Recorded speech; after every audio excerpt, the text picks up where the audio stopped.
Pero pagdating sa mga talentadong manlalangoy, marami-rami rin daw ang magagaling mula sa Sulu, partikular sa Siyasi.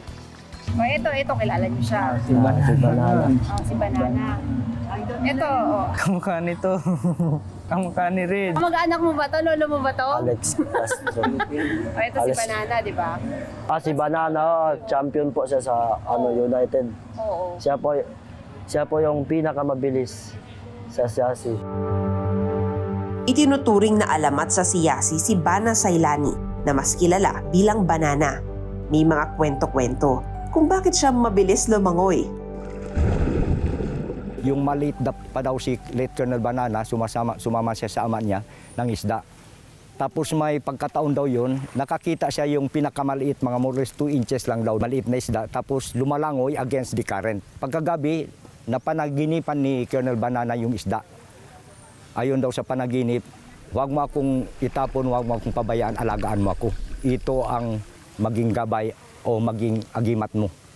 Basta ipagpatuloy mo lang ang hinahangad mo o pinapangarap mo para makuha mang tagumpay.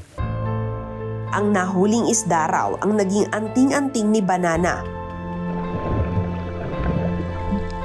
Totoo man ang kwento ng isda o hindi, maliit pa si Banana, nahasa na siyang lumangoy.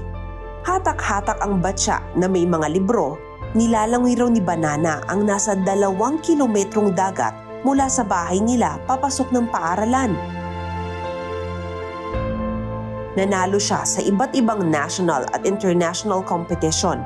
Kabilang na ang palarong pangbansa, Asian Games, pati ang 1956 at 1960 Summer Olympics. We are praying to Almighty God na sana makuha din nila, maging katulad sila na they will be going to follow the footstep of Banana Direct.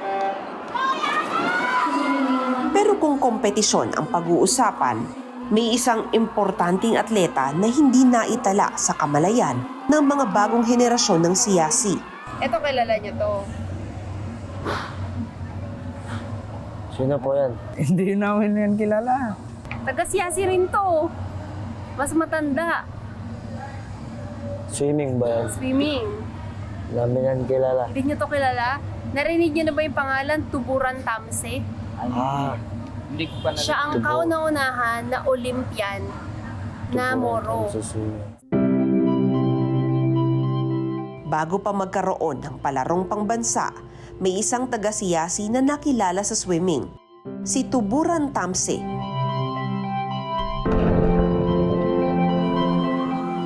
Labimpitong taong gulang siya nang lumangoy ng 400-meter freestyle at 1,500-meter freestyle sa 1928 Amsterdam Olympics.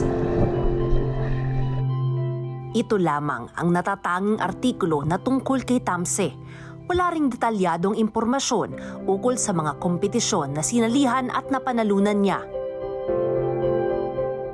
Nakalulungkot isipin na hindi kilala ng bagong henerasyon ang kauna-unahang tausug Olympian na naglagay sa munisipalidad ng Siyasi sa mapa.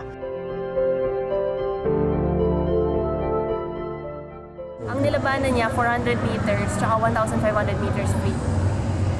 Hindi niya na to kilala.